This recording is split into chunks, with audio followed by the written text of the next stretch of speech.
Decode the World Unfiltered.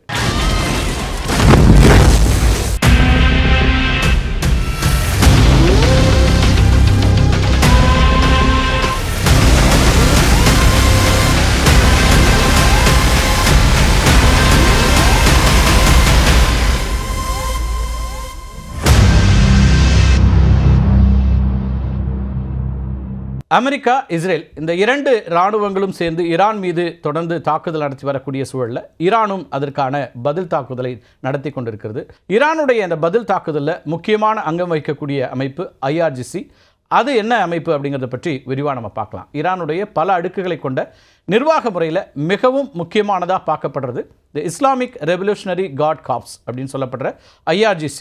பஸ்தாரன் அப்படின்னும் அழைக்கப்படக்கூடிய இந்த அமைப்புங்கிறது வெறும் ஒரு இராணுவ படை மட்டும் இல்லை, ஈரானுடைய அரசியல், பொருளாதாரம், அது மட்டும் இல்லாமல் வெளியுறவு கொள்கையை தீர்மானிக்கக்கூடிய மிக சக்தி வாய்ந்த ஒரு அமைப்பாகவும் பார்க்கப்படுது. 1979ஆம் ஆண்டில் இஸ்லாமிய புரட்சிக்கு பிறகு தொடங்கப்பட்ட இந்த இஸ்லாமிக் ரெவல்யூஷனரி கார்ட் கார்ப்ஸ் அப்படிங்கிற இந்த அமைப்பு ஈரான் இராணுவத்தோடு இணைந்து செயலாற்றக்கூடிய வகையில் செயல்படுது. ஆனால் உச்ச தலைவருக்கு மட்டும்தான் நேரடியாக ரிப்போர்ட் பண்ணுவாங்க. இவங்க பல அடுக்குகளை கொண்ட இந்த பிரம்மாண்டமான இராணுவ கட்டமைப்பில் நேரடியாகவும் துணைப்படைகளையும் சேர்த்து சுமார் 6 லட்சம் வீரர்கள் பணியாற்றிட்டு இருக்கிறாங்க. அர்தேஷ் அப்படின்னு சொல்லப்படக்கூடிய சாதாரண இராணுவம் நாட்டின் எல்லைகளை பாதுகாக்கக்கூடிய வேலையை பார்க்குறாங்க. IRGCயினுடைய முக்கியமான நோக்கம் அப்படிங்கிறது ஈரானுடைய இஸ்லாமிய புரட்சி, அது மட்டும் இல்லாமல் அதனுடைய சித்தாந்தங்களை பாதுகாக்கிறது. இதுதான் அதனுடைய அடிப்படையான ஒரு பணியாக இருக்கிறது, நோக்கமாக இருக்கிறது. IRGC ஈரானுடைய பொருளாதாரத்தில் ஒரு பிரம்மாண்டமான நிழல் அரசாங்கத்தையே நடத்திட்டு இருக்கிறாங்க. ஈரானுடைய மொத்த உள்நாட்டு உற்பத்தியில் சுமார் 1/3 பங்கு இவங்களோட கட்டுப்பாட்டில் இருக்கிறதா சொல்லப்படுது. கட்டுமானம், எண்ணெய், எரிவாயு, வங்கி சேவை, தொலைத்தொடர்பு, அது மட்டும் இல்லாமல் உள்கட்டமைப்பு அப்படின்னு அனைத்து முக்கியமான துறைகள்லையுமே இந்த IRGCக்கு சொந்தமான நிறுவனங்களே இயங்கிட்டு இருக்கின்றன. ஈரானுடைய மிகப்பெரிய பொறியியல் நிறுவனமாக இருக்கக்கூடிய காதம் அல் அன்பியா அப்படிங்கிற ஒரு நிறுவனம் முழுக்க IRGCயினுடைய கட்டுப்பாட்டில் நடத்தப்படக்கூடிய ஒரு நிறுவனமாக இருக்கிறது. ஈரானை பொறுத்த வரைக்கும் இந்த காதம் அல் அன்பியா இருக்கு இல்லையா, இது ஒரு ஸ்டேட் வித்தின் அ ஸ்டேட் அப்படின்னே சொல்லலாம். இராணுவம் போரிடும்போது இந்த நிறுவனம் அந்த போருக்கான பணத்தையும் உட்கட்டமைப்பையும் வழங்கக்கூடிய இடத்துல இருக்குது. ஈரானுடைய வெளியுறவு கொள்கையை அந்த நாட்டினுடைய வெளியுறவு அமைச்சகத்தை விட IRGC தான் அதிகமாக தீர்மானிக்குதுன்னே சொல்லலாம். பாசிஜ் இப்படி ஒரு பெயரில் இருக்கக்கூடியது IRGCயினுடைய துணை இராணுவ படை. இது ஒரு தன்னார்வ படை போன்றது. போர் அல்லனா அவசர காலங்களில் இவங்களால பல லட்சம் பேரை திரட்டி IRGCக்கு உதவி செய்ய முடியும். குட்ஸ் படை அப்படின்னு ஒன்று இருக்குது, குட்ஸ் ஃபோர்ஸ் அப்படின்வாங்க. அது IRGCயினுடைய மிகவும் ரகசியமான, அது மட்டும் இல்லாமல் உயர் அடுக்கு பிரிவு அப்படின்னு பார்க்கப்படுது. இதில் சுமார் 5000லேருந்து 15000 வீரர்கள் இருக்காங்க. இவங்களுடைய அடிப்படையான வேலைங்கிறது ஈரானுக்கு வெளியே லெபனான், சிரியா, ஈராக் போன்ற நாடுகளில் நடக்கக்கூடிய விவகாரங்களை கண்காணிப்பாங்க. கிட்டத்தட்ட ஒரு இன்டெலிஜென்ஸ் ஒர்க் மாதிரி. ஜெருசலேம் படை அப்படிங்கிறத சொல்லக்கூடிய பாரசீக சொல் தான் இந்த குட்ஸ். மத்திய கிழக்கின் அரசியலை தீர்மானிக்கிறதுல இந்த படைக்கு நிகர் வேறு எதுவுமே இல்லைன்னு சொல்லலாம். இந்த குட்ஸ் ஃபோர்ஸ் இருக்கு இல்லையா, இந்த படையினுடைய முதன்மை நோக்கம் அப்படிங்கிறது ஈரானுக்கு வெளியே இஸ்லாமிய புரட்சியை பரப்புறது, ஈரானுடைய எதிரிகளாக இருக்கக்கூடிய அமெரிக்கா, அது மட்டும் இல்லாமல் இஸ்ரேலுக்கு எதிராக நிழல் யுத்தம் நடத்துறது. இதுதான் இதனுடைய அடிப்படை நோக்கம். இவங்க நேரடியாக போரிடுவதை விட பிற நாடுகளில் இருக்கக்கூடிய ஆயுத குழுக்களுக்கு பயிற்சி அளிப்பாங்க, நிதி வழங்குறது, அது மட்டும் இல்லாமல் உளவு பார்க்கறது போன்ற வேலைகளை செய்யக்கூடியதான் இந்த குட்ஸ் ஃபோர்ஸுடைய வேலையாக இருக்குது. முக்கியமாக ஆக்சிஸ் ஆஃப் ரெசிஸ்டன்ஸினுடைய மூளையாக செயல்படக்கூடியவங்க இந்த ஃபோர்ஸில் இருக்கக்கூடியவங்க தான். மத்திய கிழக்கில் இருக்கக்கூடிய பல வலிமையான அமைப்புகளை ஒருங்கிணைக்கக்கூடிய வேலையையும் இந்த குட்ஸ் ஃபோர்ஸ் அப்படின்னு சொல்லக்கூடிய குட்ஸ் படை தான் முன்னெடுக்குது. லெபனான் நாட்டில் இருக்கக்கூடிய ஹிஸ்புல்லா அமைப்பு இருக்கு இல்லையா, அவங்களுக்கான நவீன ஏவுகணைகள், அது மட்டும் இல்லாமல் அவங்களுக்கான பயிற்சி கொடுக்கறதும் இவங்க தான் செய்கிறாங்க. ஏமனில் இருக்கக்கூடிய ஹூதீஸ் இருக்காங்களா, இந்த குழுக்களுக்கும் சவுதி அரேபியாவுக்கு எதிராக போரிடுவதற்கான தொழில்நுட்ப உதவியும் குட்ஸ் ஃபோர்ஸ் தான் கொடுக்குது. பாலஸ்தீனில் ஹமாஸ் அமைப்போடு இணைந்து இஸ்ரேலுக்கு எதிரான தாக்குதலுக்கு திட்டமிடுறதும் இந்த ஃபோர்ஸுடைய ஒரு வேலையாக இருக்குது. ஈராக், அது மட்டும் இல்லாமல் சிரியாவில் ஷியா பிரிவு ஆயுத குழுக்களை வழிநடத்துறது அப்படின்னு பல பணிகளை இந்த குட்ஸ் ஃபோர்ஸ் தான் முன்னெடுத்துட்டு இருக்கிறாங்க. இவங்களுடைய மொழியறிவு, உளவுத்துறை, அது மட்டும் இல்லாமல் கொரில்லா போர் முறையில் இந்த அமைப்பு ரொம்ப கைதேர்ந்த அமைப்புன்னே சொல்லலாம். இந்த குட்ஸ் படையை உலக புகழ்பெற்ற, அது மட்டும் இல்லாமல் சர்ச்சைக்குரிய அமைப்பாக மாற்றியவர் யார் அப்படின்னு பார்த்தீங்கன்னா காசிம் சுலைமானி அப்படிங்கிறவர். 2020ஆம் ஆண்டில் ட்ரம்ப் முதல் முறையாக அதிபராக இருந்தபோது அமெரிக்க படையால் அவர் கொல்லப்பட்டார். சுலைமானிக்கு மொத்த ஈரானும் திரண்டு அஞ்சலி செலுத்தியது உங்களுக்கு நினைவு இருக்கலாம். இஸ்மாயில் கானி அப்படிங்கிறவர் தான் சுலைமானிக்கு பிறகு குட்ஸ் படையை வழிநடத்தக்கூடியவராக இருக்கிறாரு. தற்போதைய போர்க்கால சூழலில் இவர் தான் ஈரானுடைய வெளிநாட்டு இராணுவ நடவடிக்கைகளை தீர்மானிக்கக்கூடிய இடத்துல இருக்கிறாரு. குட்ஸ் படையினர் எங்கே இருக்கிறாங்க, எப்படி செயல்படுறாங்க அப்படிங்கிறது யாருக்குமே தெரியாது. புரியாத ஒரு புதிராகவே இருக்கும். ஈராக், லெபனான் போன்ற நாடுகளுடைய அரசாங்க முடிவுகளையே மாற்றக்கூடிய அளவுக்கு இவங்களுக்கு செல்வாக்கு இருக்குது. அப்படின்னா இவங்க எவ்வளவு தூரம் அந்த நாடுகளில் தங்களுடைய படையை ஊடுருவிக்கிறாங்க அப்படின்னு நம்ம பார்க்கலாம். தடைகளை மீறி வெளிநாடுகளில் நிதி திரட்டுவதும் ரகசிய வர்த்தகம் செய்கிறதுலையும் இவங்க ஒரு பெஸ்ட் அப்படின்னு சொல்கிறாங்க எக்ஸ்பர்ட்ஸ். தற்போது இஸ்ரேல் மற்றும் அமெரிக்கா நடத்திய தாக்குதலில் குட்ஸ் படையினுடைய பல முக்கியமான தளபதிகள் கொல்லப்பட்டிருக்கிறாங்க. இந்த தாக்குதலில் பேரிழப்பு ஈரானுக்கு அப்படிங்கிறதுல இந்த ஃபோர்ஸினுடைய முக்கியமான தலகர்த்தர்கள் பலர் கொல்லப்பட்டது. இதனால் இந்த படை தற்போது சிதறி இருக்கிறதா அல்லது புதிய உத்தியோட பதிலடி கொடுக்குமா அப்படிங்கிறதா இப்போ உலக நாடுகளுடைய மிகப்பெரிய ஒரு கேள்வியாகவும், இன்னும் சொல்லப்போனால் கவலையாகவும் இருக்குன்னே சொல்லலாம். ஈரான் மீது மூச்சு முட்டும் அளவுக்கு பொருளாதார தடைகளை விதித்திருக்கக்கூடிய அமெரிக்கா IRGCயையும் விட்டு வைக்கல. 2019ஆம் ஆண்டு இதனை ஃபாரின் டெரரிஸ்ட் ஆர்கனைசேஷன் அப்படின்னு அறிவித்தார் டொனால்ட் ட்ரம்ப்.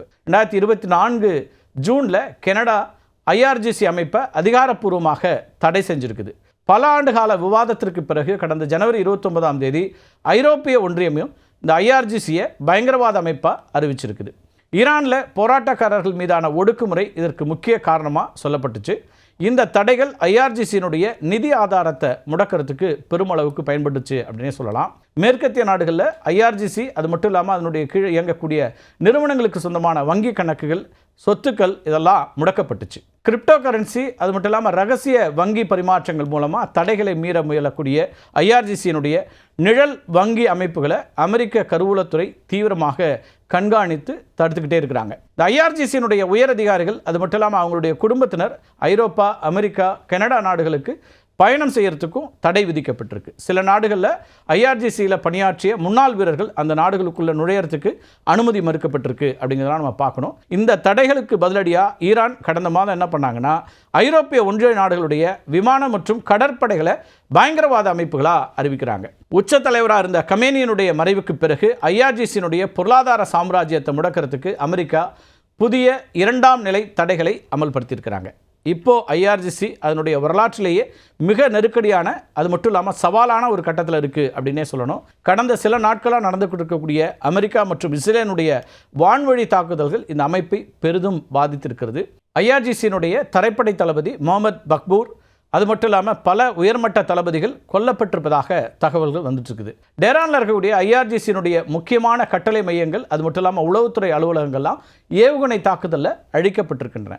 அமெரிக்கா மற்றும் இஸ்ரேலுடைய தாக்குதலுக்கு பதிலடியாக IRGC என்ன பண்ணுறாங்கன்னா, இப்போது இஸ்ரேல் அது மட்டும் இல்லாமல் வளைகுடா நாடுகளில் இருக்கக்கூடிய அமெரிக்க தளங்கள் மீது நூற்றுக்கணக்கான ஏவுகணைகள் அது மட்டும் இல்லாமல் ட்ரோன்களை ஏவிட்டு இருக்கிறாங்க. நீங்கள் பார்த்துட்ருப்பீங்க செய்திகளில். 4 முக்கியமான நாடுகளை அவங்க குறிவைக்கிறாங்க. துபாயில் தாக்குதல் நடத்துச்சு, குவைத்தில் தாக்குதல் நடத்தப்பட்டுச்சு, அபுதாபி, அதே போல் கத்தார், இங்கே இருக்கக்கூடிய அமெரிக்க பேஸ் எல்லாத்தையும் அட்டாக் பண்ணுறாங்க. உலக பொருளாதாரத்தை முடக்கக்கூடிய நோக்கத்தில் ஸ்ட்ரெய்ட் ஆஃப் ஹார்மஸ் இருக்கு இல்லையா, அதில் கப்பல் போக்குவரத்தை IRGCயினுடைய கடற்படை தற்போது தடுத்து நிறுத்தி எச்சரிக்கை விடுத்திருக்கிறாங்க.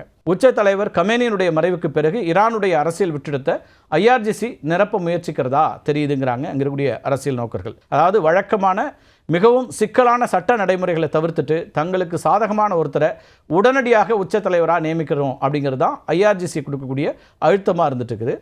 தற்போதைக்கு அதிபர் மசூத் தான் தலைமையிலான தற்காலிக குழு செயல்பட்டு இருந்தாலும் நிழலில் இருந்து அனைத்து இராணுவ மற்றும் பாதுகாப்பு முடிவுகளையும் யார் எடுக்கிறாங்கன்னு உங்களுக்கு சொல்ல தேவையில்லை, இந்த IRGC தான் எடுத்துகிட்டு இருக்குது.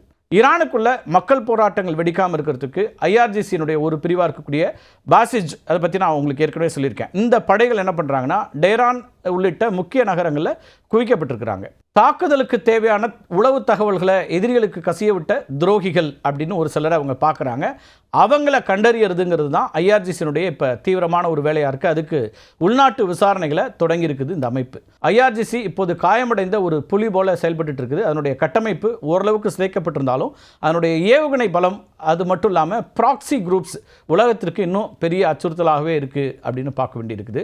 என்னதான் நம்ம டெக்னாலஜி வார்ஃபேர் அப்படின்னு பார்த்தாலும் இப்போ கமேனி இருந்த இடத்த டெக்னாலஜி மூலமாக, சேட்டலைட் மேப்பிங் மூலமாக, சிக்னலிங் மூலமாலாம் கண்டறிந்து தாக்குதல் நடத்தப்பட்டிருந்தாலும் குறிப்பிட்ட அவருடைய உடல்தான் இது அப்படின்னு கண்டறியறதுல நிச்சயமாக ஹியூமன் இன்டெலிஜென்ஸ் இருக்கும் அப்படிங்கிறது தான் எல்லோருடைய பார்வையாக இருக்குது.